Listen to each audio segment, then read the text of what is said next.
는 지금 동영상 파일이 최대 용량이 차가지고 다시 하나 더 저장하고 있다고 나오네요. 아마 4기가가 최대인 것 같습니다. 그래서 이거는 2탄으로 따로 올리는 파일이 되겠습니다. 그래서 이렇게 말 끊어지면은 제가 머리가 나빠가지고 죄송합니다. 아주 나쁜 건 아닌데. 그래서 이제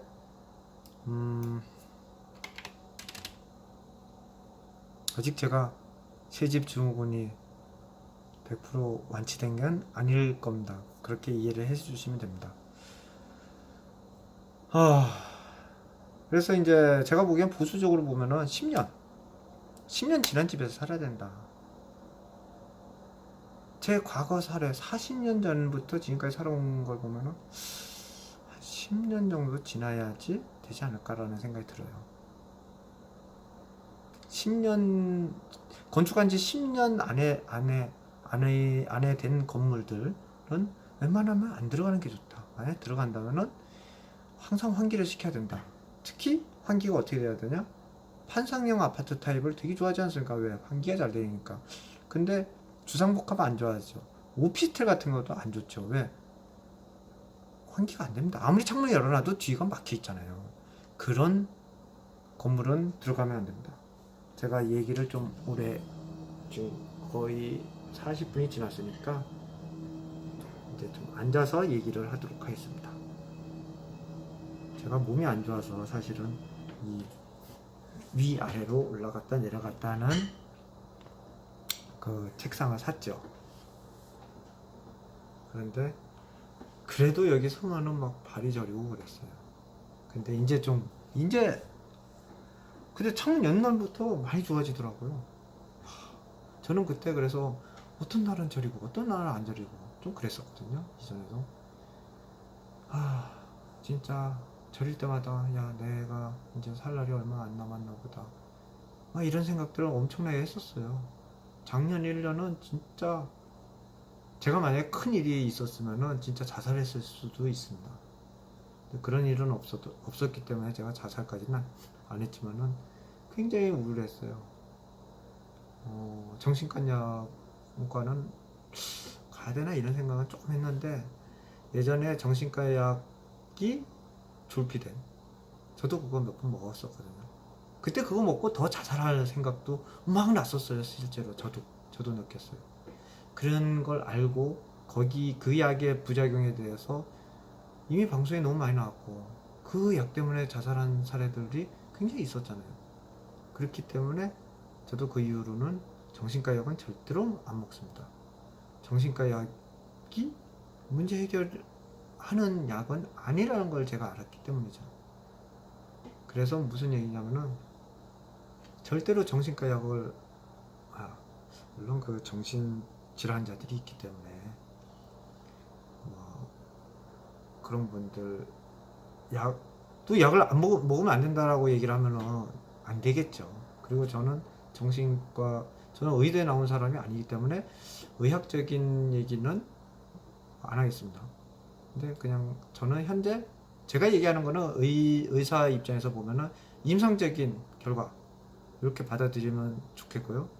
제가 이게 1년에 물론 저 혼자 개인의 그 사례이긴 한데 제가 새집 증후군을 이미 이번에 3번째 겪었어요. 물론 인간의 망가의 동물이라 자꾸 까먹고 그 전에는 그 수치를 정확하게 몰랐기 때문에 그냥 이런가 저런가 이 수준이었지만 이제 와서는 정확한 수치를 보고 정확한 수치에 따라서 내가 느끼는 게 다른 걸 알기 때문에 이제 확신을 가지고 이제 얘기를 할 수 있다 생각이 들었고 이 얘기를 많은 사람들이 알고 안 아팠으면 좋겠다. 저도 아팠기 때문에 안 아팠으면 좋겠다라는 선한 의식으로 얘기를 하는 거지 별다른 이유가 아닙니다. 제가 얘기한다고 자살하신 노무현 전 대통령께서 살아나시는 것도 아니고 어쨌든 이 채집증후군의 이 문제가 아까 전에 회사가 망하는 그런 사례 얘기 같이 뇌에 문제를 일으켜서, 그러니까 이게 환경 호르몬이 입으로 들어가는 게 아니라 이제 폐로 들어가서 이 폐에서 이제 머리로 들어가고 온몸으로 들어가고 그러면서 뭐 가습기 살균제와 비슷한 거죠. 독성 물질이 쌓이고 손끝이나 발끝이 저리고, 제 친구도 새집에 입주 그걸 자기 자신은 정확하게 그걸 얘기를 안 하지만 그 친구도 그걸 얘기하더라고요. 자기가 안마의자를 사서 발저림이 없어졌다고 얘기를 하더라고요. 제가 손이 아프다고 얘기를 하니까 그 친구가 그 얘기를 했어요. 그러면서 안마의자를 사라고 했습니다. 그리고 그 친구는 안마의자를 쓰면서 괜찮아졌다. 제가 물어봤어요. 야, 너 그래서 지금은 발 저리냐 안 저리냐? 이제는 발이 안 저린대요. 왜 그런가 생각했더니 입주한 지 시간이 이제 한 5년 정도 지났죠. 그러니까 채집증후군이 사라진 거예요. 그리고 제가 또 보니까 새 아파트에 어떤 분이 이런 얘기를 하더라고요. 여기 사람들은 이상하게 이상하다 이상한 거에 대해서 얘기를 많이 하는 거예요. 성격적으로 굉장히 날카롭고 공격적이고 이상하다. 돈 때문에 그런가? 물론 아파트 단지가 처음 입주하면 돈 때문에 갈등이 있습니다. 정치적인 거 있어요. 겪어보신 분들은 알 겁니다. 입주자 대표회의, 동대표 선거. 사실 그게 뭐 특별히 돈 되는 그런 자리들이 아니에요.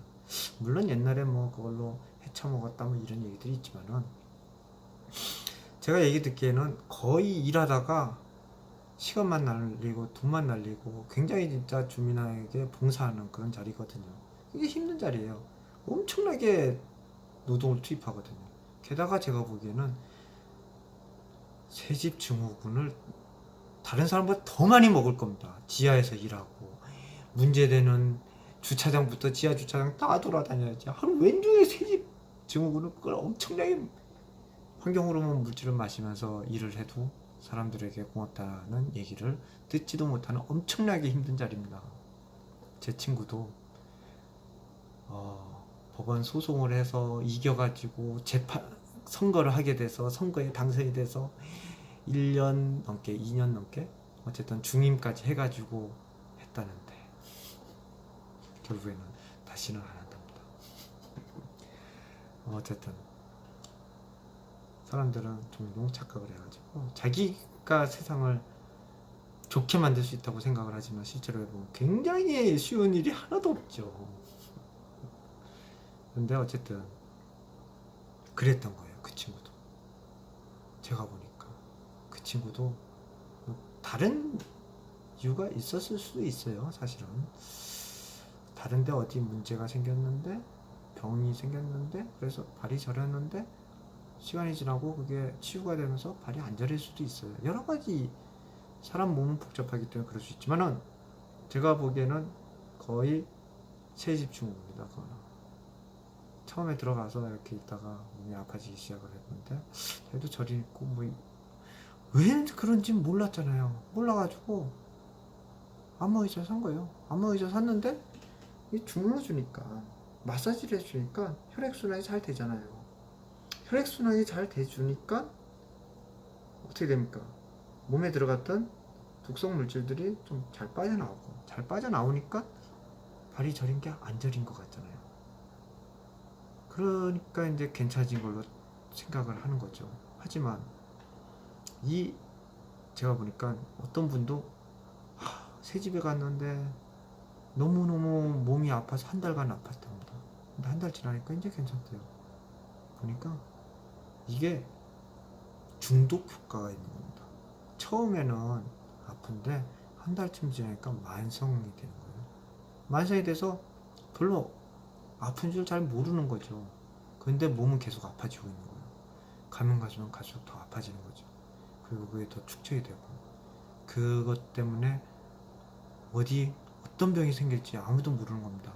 저처럼 손이 저릴 수도 있고, 어떤 사람은 아토피가 생기기도 하고. 저도 피부에 반응을 했잖아요. 피부가 피부가 잔주름이 막 생기면 밑으로 처지고 피부 색깔도 검해지고 신경에 작용을 하니까 신경이 혈관에 작용을 하거든요. 혈관에 작용하니까 피가 잘 안 흐르게 되는 거예요. 혈액순환이 잘 안 되죠. 혈액순환이 안 되면 어떻게 됩니까? 뇌가 기억력이 감퇴가 되고 거의 제가 아까 얘기했잖아요. 거의 치매 수준으로 돼서 어제 내가 뭔 일을 했는지 잘 모르는 거예요. 새로운 뭔가를 문서를 작성하려고 해도 문서 작성하는데 옛날에는 진짜 1시간이면 할 일을 하루 왼종일 시간이 지나도 일이 안 되는 겁니다.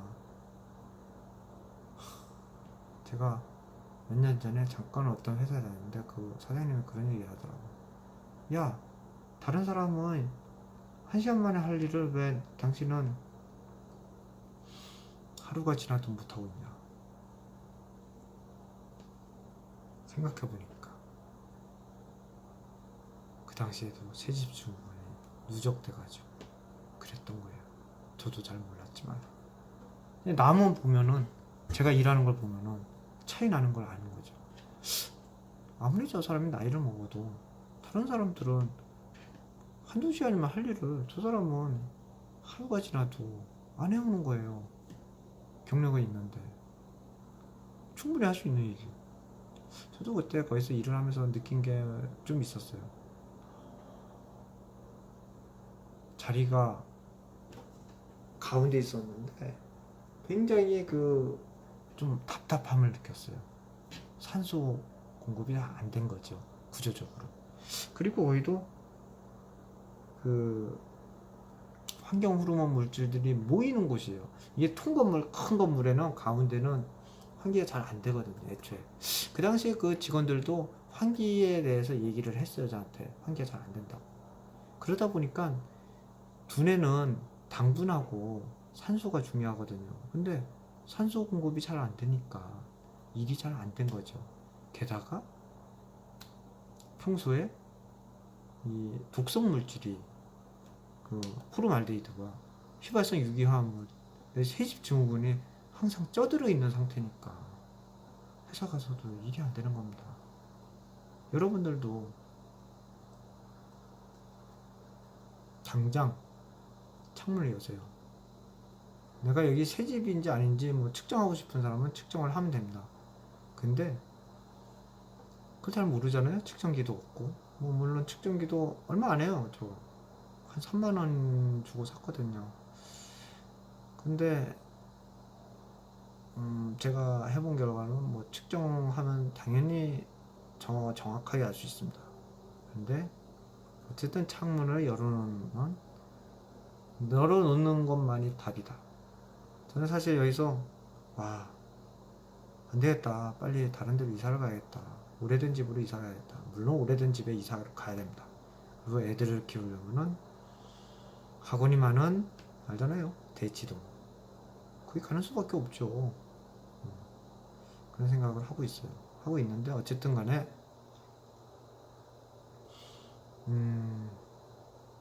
새집, 오래된 집은 또 문제가 있습니다. 오래된 집에 대한 문제는 조금 이따 얘기할게요. 일단 이 얘기만 하고요. 그러니까 이제 이 새집 증후군, 이걸 탈출하는 방법은 오로지 창문을 여는 수밖에 없습니다. 새집을 바꾸는 방법도 있지만 제가 지금 측정을 해보니까 창문을 여는 것만으로도 충분한 효과를 볼 수 있다. 아주 진짜 옛날 집만큼 좋지는 않을 거예요. 분명히. 하지만 제가 옛날 집도 한번 측정을 해보고 싶은데 아직까지 측정까지는 안 했습니다. 근데 옛날 상가 건물은 제가 가서 확인해 보니까 확실히 좋더라고요. 그리고 난방을 안 해서 그런지 거의 제로였어요. 난방하고도 굉장히 큰 관련이 있습니다. 따뜻하면 환경 호르몬 물질이 더 나오잖아요. 저거랑 똑같아요. 뭐지?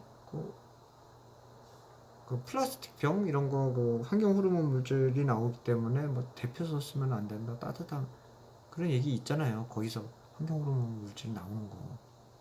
그건 똑같아요. 온도가 높으면은 온도가 높으면 환경 호르몬 물질이 나오는 겁니다. 근데 이제 기온이 더운 여름날도 문제가 있어요. 근데 난방으로 그게 밀폐, 난방과 밀폐 이거 뭐 효과가 곱하기 그냥 10배? 100배? 얼마나 될지는 잘 모르겠는데 100배, 1000배가 될 수 있네요. 생각해보니까 왜 거의 없을 때보다 지금 뭐 100배, 100배, 1000배도 가능합니다. 지금 좀 엄청난 차이가 나는 겁니다.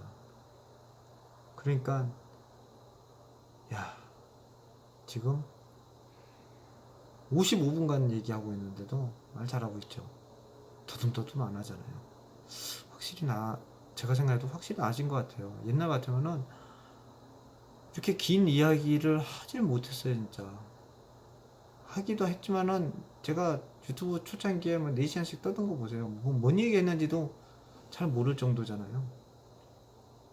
거의 뭐 말을 하기는 하지만 뭐 굉장히 떠듬거리고 뭐 굉장히 노력을 하려고 해도 잘 안 됐을 겁니다. 근데 지금은 말을 뭐 그냥 대충 얘기를 하고 있어요.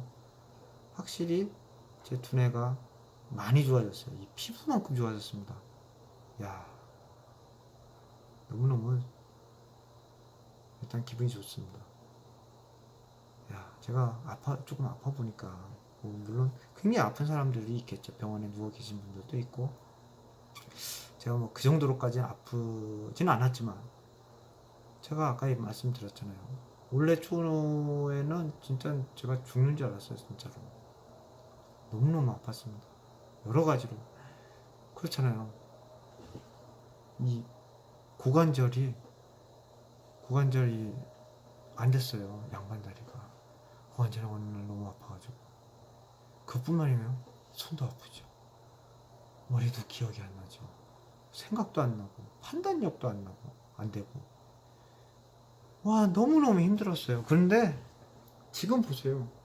지금 여기 앉아 있어도 뭐 멀쩡합니다. 야, 내가 이제 일을 제대로 할 수 있는 상태가 됐구나라는 생각이 들어요. 그러니까 여러분들 창문을 무조건 열어놓고 계시고 제가 보니까 창문을 최소한 10분의 1 정도는 꾸준히 열어놔야 된다. 창문은 닫으라고 만들어 놓은 게 아니다. 창문은 열으라고 만드는 것이다 라고 새롭게 정의가 되더라고요. 여러분들도 미세먼지 얘기가 있지만은 미세먼지도 중요합니다. 근데 미세먼지보다 더 중요한 거는 이 환경 호르몬 물질을 배출하는 게 더 중요하다고 봅니다.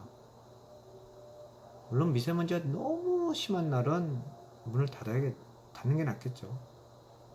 어쨌든 매일마다 잘 배출이 된 상태에서 어느 날 문을 한번 닫는 수준이면 그래도 그 환경 호르몬 물질이 굉장히 하루 만에 높아지거나 이틀 만에 높아지진 않겠죠. 물론 어느 정도 빠지는 데도 시간이 필요하고 나가는 데도 필요합니다. 근데 여러 가지로 보면 창문을 여는 게 필요하고 방문이 아니라 대문을 좀 열어놓는 게 필요하지 않을까 싶어요. 왜? 창문은 위에 있잖아요. 나쁜 공기수로 밑으로 쌓이죠. 근데 대문을 열면은 나쁜 공기가 어쨌든 바깥으로 좀 잘 빠져나가지 않을까 싶어요. 물론 대문이 요즘 신축 아파트는 다 계단식이 없잖아요. 다 복도식이고 그러니까 좀 나가는 게 아니라 엘리베이터 홀에서 반대로 들어올 수가 있습니다. 엘리베이터 홀에 보통 나가면은 몇 년이 지나도 그 냄새가 계속 있을 거예요. 7년, 8년, 거의 10년차 아파트도 가보면은 엘리베이터 홀에 냄새가 상당히 있을 겁니다. 저도 지금 엘리베이터 홀 지하 주차장 엄청나게 다 측정했는데 엘리베이터 홀 장난 아닙니다. 차라리 엘리베이터가 좀 낫더라고요. 왜냐면은 엘리베이터 계속 사람들이 왔다 갔다 하면서 문이 닫고 열고 하니까 좀 낫다. 지하 주차장은 그 쥐약입니다. 거기 들어가면 안 돼요. 거긴 진짜 주차만 바로 하고 빨리 튀어나와야 되지. 제가 여기는 지하 창고가 있어요. 그래서 지하 창고에 저번에 한번 작업을 했습니다. 작업을 했는데 한 30분 정도 일을 했는지 알았어요. 집에 왔는데 3시간이 지난 겁니다. 깜짝 놀랐어요. 거기 들어가면은 사람의 행동이나 모든 게 엄청나게 느려지고 3시간 가는 줄은 모르는 거죠. 왜? 거기는 지금 몇 배가 농축이 되어 있는지 모르겠어요. 측정이 안 되더라고요. 얘가 기준치 20배까지 측정이 되거든요. 이 장비가 20배 이상 되면은 그냥 999 나오면서 더 이상 측정이 안 되는 거예요. 그렇기 때문에 거기는 진짜 지하 창고 중에서 지하 창고가 아니라 지하 주차장은 일단 안 되고, 지하 주차장 중에서 특히나 밀폐된 공간은 그건 뭐 죽으라는 공간입니다. 진짜 죽음의 공간이에요. 그런 데는. 보통 아파트 관리실이 지하에 있죠. 제가 예전에 살았던 아파트 관리소에 근무했던 분의 얘기를, 근무했던 관리소장님이 암으로 돌아가셨다는 얘기를 제가 들었는데 갑자기 그 생각이 납니다. 지하에서 장시간 환경호르몬이 있는 곳에서 근무를 하다가 그게 온몸에 축척이 진짜 10년 이상 근무하셨을 거 아닙니까? 그래서 돌아가시게 된 원인이 있지 않았을까. 아마 아파트나 건물 같은 경우는 관리실 같은 게 다 지하에 있을 거예요. 왜냐면은 지상에는 비용이 훨씬 많이 들기 때문에. 그게 이제 뭐 지상에는 이제 용적률, 요즘엔 조금 많이 나아졌어요. 지금은 이제 지상에 만들어도 그게 용적률에 포함이 안 되는데 건폐율에는 또 포함이 됩니다. 여러 가지로 어쨌든 그 비용 절감 때문에 다 지하에다가 보통 만들거든요. 커뮤니티 시설, 뭐 요즘에 신축 아파트들 뭐 커뮤니티 시설, 독서실, 피트니스, 사우나, 기타 등등 수많은 뭐 아파트 관리소부터 시작해서 수많은 커뮤니티 시설 다 지하에 만들지 않습니까? 지상에 만드는 경우도 있어요. 요즘에 뭐 저 스카이 라운지, 스카이 커뮤니티 운동 시설을 최근에 뭐 못 만들게 했다가 이제 다시 또 한층 내려서 만들었다는 기사도 나오더라고요. 15차 반포의 15차 아파트가 못 만들게 했는데 뭐 위압감을 준다나. 그런데 이제 한 개층 내려서 만들었더라고요. 근데 이제 그런 사례도 있긴 하지만 그 이외에 수많은 커뮤니티 시설들을 다 지하에 만들고 있거든요. 근데 그 지하에서 장시간 일을 하시는 분들은 건강을 생각을 꼭 해야 될 겁니다. 그 환기는 구조적으로 안 될 겁니다. 제가 어제 유튜브에 올려놨어요. 지하 주차장 다 측정하고, 특히 지하 골프 연습장에 가서 측정을 한 결과 새롭게 알아낸 사실이 있습니다. 무엇이냐? 거기 가니까 공기청정기가 굉장히 많은 거예요. 그런데 불구하고 포르말데히드와 휘발성 유기화합물 농도는 더 높더라고요. 낮지 않아요. 그런데 미세먼지는 수치는 줄었습니다. 공기청정기가 할 수 있는 거는 미세먼지를 잡아내는 거지, 그보다 더 작은 포르말데히드나 휘발성 유기화합물들, 공기 분자 수준의 그 굉장히 작은, 이거는 공기청정기도 못 잡아내는 겁니다. 그러니까 절대로 지하에서 장시간 운동을 하거나 장시간 사우나를 하거나 이런 짓을 하는 거는 절대 아닙니다. 지하는, 어떤 분이 그런 얘기를 하시더라고요. 지하는 죽어서 들어가는 것이다. 지하는 아무래도 보통은 이제 폐병에 걸린다고 합니다. 왜? 물론 환경 호르몬 물질 그 얘기도 있었을 거예요. 근데 세집증후군에 대해서 이 정도까지 제가 보기에는 제가 지금 얘기하는 정도까지 저도 못 들었기 때문에. 그 전엔 무슨 얘기를 했냐면, 거기 지하는 습해서 그 습에서 곰팡이균이 때문에 폐병이 걸리게 돼서 폐에 문제가 생겨서 반지하 가면 진짜 죽는다고. 아마 그 문제도 있지만은 제가 얘기한 이 문제도 있고 또 라둔가스 문제도 있죠. 한국의 상당수 지역들은 특히 강북 지역들 그 다 화강암 지역이거든요. 화암 지역이기 때문에 그 라둔가스가 뭐 지하 주차장도 제가 확인해 보니까 어떤 분이 확인해 봤는데 좀 안 좋더라고요. 어쨌든 지하에 들어가면은 라둔가스가 밑으로 축적이 되는 겁니다. 특히나 1층, 2층, 3층의 경우에도 그런 경우도 있대요. 콘크리트로 지은 건물에도 라둔가스가 나오는데 그게 축적이 돼가지고 저 환기가 안 돼가지고 그렇게 죽는 경우들. 그 폐암 뭐 직방이라고 하지 않습니까? 라둔가스가. 그래서 그런 사례들이 있어요. 그러니까 절대로 지하는 들어가면 안 되는 것입니다. 진짜로. 이거는 뭐 환경 호르몬에 그 라둔가스에 뭐 곰팡이균에 완전히 총집합입니다. 지하가 싸다고 지하로 들어가.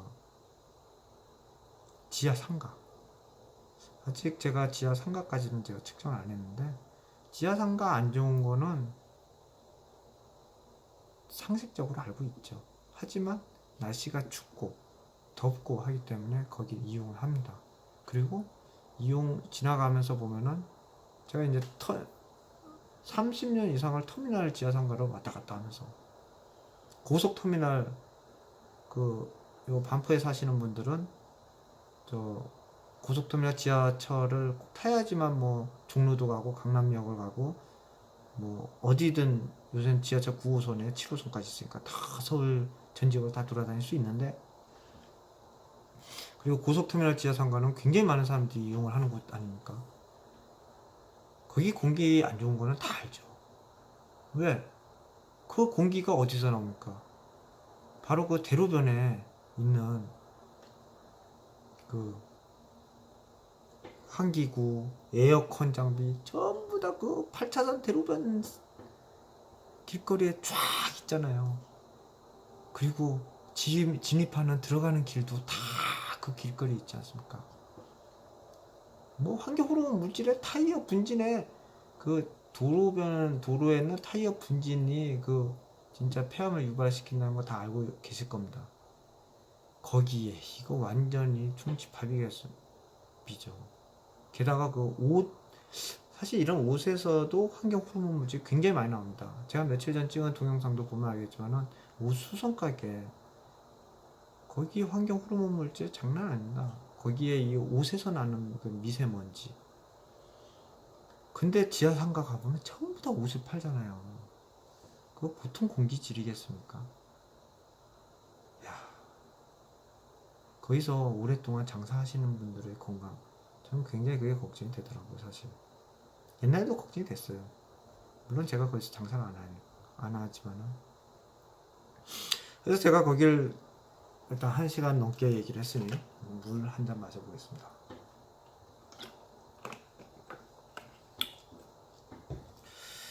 야, 그러니까 그런 곳에서 진짜 어떤 분들은 하루에 한두 번씩 지나가죠. 출근할 때, 퇴근할 때. 근데 거기서 24시간은 일을 안 하지만은 거기서 장사하시는 분들은 아침 10시에 나와서 저녁 한 8시까지 그 8시간 이상 10시간 정도 9시간 정도 일을 하시는 분들이 많이 있을 거예요. 1, 2년 일을 하고 나가면 모르는데 예를 들어서 10년, 어떤 사람은 옛날부터 지금까지 막 30년씩 일을 하신 분들도 있을 겁니다. 굉장히 위험한 거죠. 계속 일을 하고 계시면 다행이죠. 이 세상 사람이 아닐 수도 있을 겁니다. 또 물론 연세가 많으시니까 여러 가지 경우들이 있을 거예요. 아닐 수도 있고 기수도 있고. 어쨌든 간에 지하에서 먹고 살기 위해서 내가 어떻게 이 방법뿐이 없는데 이렇게 얘기를 하실 수도 있을 거예요. 사실 근데 그런 거 굉장히 위험할 겁니다. 환경 호르몬 물질에 뭐 그러니까 대형 백화점, 쇼핑몰 이런 데도 제가 아직 측정을 아직 안 해봤지만은 저는 지금 굉장히 내일 분명히 측정하러 갈 거예요. 내일 갈 수 있을지 모르겠는데 가봐야죠. 아직까지 제가 확인되지 않은 사실을 이렇게 얘기하기는 좀 힘들어요. 근데 아까 전에 동네 상가를 아까 전에 가봤는데 다른 쪽에 아까 전에 그 어떤 음식점 가서 봤잖아요. 커피숍하고 커피숍 가서 깜짝 놀라서 튀어나왔잖아요. 그리고 어느 정도 음식점에 그 건물은 1층에 슈퍼가 있어가지고 창문이 그 문이 활짝 대문이 열려 있기 때문에 어느 정도 공기 정화가 잘 됐던데 음식점 들어가니까 음식이 나오고 들어오고 하는 상황에서의 그 포름알데히드와 이 휘발성 유기화합물 농도의 수치가 왔다 갔다 급변하는 걸 볼 수 있었습니다. 그렇기 때문에 음식물에서 우리가 다 알고 있지 않습니까? 요리사의 수명이 그렇게 높지 않다는 걸 알고 있습니다. 요리를 계속하고 우리가 알고 있는 거는 그 불을 쓰고 거기서 미세먼지와 그 가스를 맡아서 병에 걸려서 빨리 죽는다는 얘기들을 어느 정도 들었을 거예요. 그 부분의 문제도 있지만은 조리를 하면서 그 음식물에서도의 그 환경 호르몬 물질들이 분명히 나오죠. 거기 기름 붓잖아요. 기름 붓고 발화하면서 어떻게 해가지고 우리가 맛있게 먹기는 하는데 그런 것들이 발화되면서 퍼지고 그러면서 그 앞에서 일하시는 분들은 엄청난 농도를 갖다 먹게 되는 거죠. 그러니까 그런 일들은 굉장히 위험한 일입니다. 우리가 어떻게 보면 우리가 돈을 벌기 위해서 하는 일들의 대다수는 굉장히 몸에 치명적인 영향을 주는 일들이 굉장히 많습니다. 반도체 공장 알죠? 사례.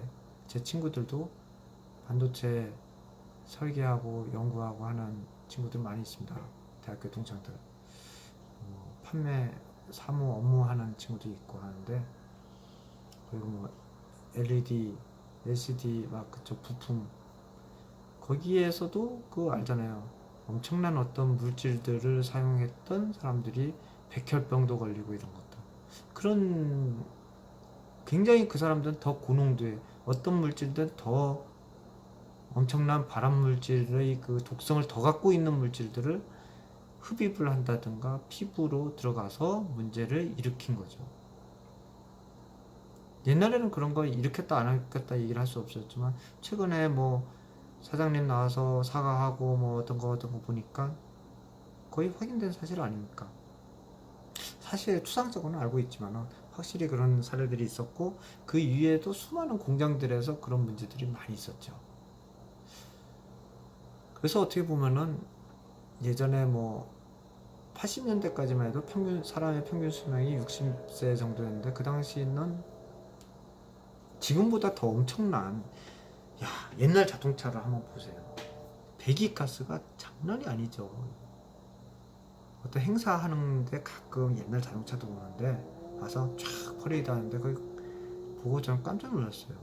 물론 옛날에도 저 어릴 때도 뭐 그런 자동차가 옛날에 저 어릴 때 30년 전에 20년 전에 저 고속터미널 주변에 그, 그 1km를 지나가는데 30분씩 40분씩 걸려가지고 차라리 걸어 다닌 적이 있었거든요. 그 정도로 차가 많았습니다. 그 정도로 매연이 많았고 그래서 반포는 공기가 나쁘다라는 얘기들이 있을 정도였어요. 옛날에 진짜로 공기가 나빴죠. 옛날에. 근데 그 옛날 차들 몇 년 전에 보니까 완전히 배기가스 매연이 장난이 아니더라. 이런 공기들이 막 나오고 저 어릴 때 생각나요. 그 시동 걸어놓고 쭉 있는데 그 뒤에 가면 그 냄새가 맡으면 냄새 좋거든요. 자동차 냄새. 그게 바로 유기화합물이에요. 그 어릴 때는 그거 맞기도 했어요. 그래서 머리가 나빠졌나요? 모르겠습니다. 그래서 이야기를 하다 보니까 이제 뭐 핀트가 막 이것저것 나가는데, 그렇게 이런 화학 물질들은 굉장히 몸에 나쁜 영향들을 줍니다. 상식적으로 준다는 건 알지만 구체적인 수치는 모르기 때문에 우리는 무시하고 살고, 내 코에 찌릿듯한 냄새가 나지 않으면 잘 모르고, 또 그 냄새가 또 향기가 좋으면은 좋은 냄새로 착각을 하는 거죠. 아까 전에도 제가 얘기했잖아요. 자동차 냄새가 좋아가지고 냄새를 맡고 다니기도 했다고. 옛날에 DDT 그거 막 불고 그러면 애들이 막 뛰어가지고 막 했잖아요. 또 그걸 맡으면 이제 몸에 이제 죽는데, 그게 자기 입으로 폐로 들어가는 건 모르고 그거 숨 쉬면은 과연 사람한테 무해했을까요? 무해한 건 없을 것 같아요. 이 세상에 어떤 것도 해가 전혀 안 되는 물질은 없을 겁니다. 그런데 소독을 하는 물질들이 과연 몸에 들어가서 폐로 들어가서 과연 무해할까요? 검색을 안 해봐도 저는 알 것 같아요. 저도 나름 이과 출신인데, 아까 얘기했잖아요. 동창들 반도체 설계한다니까요.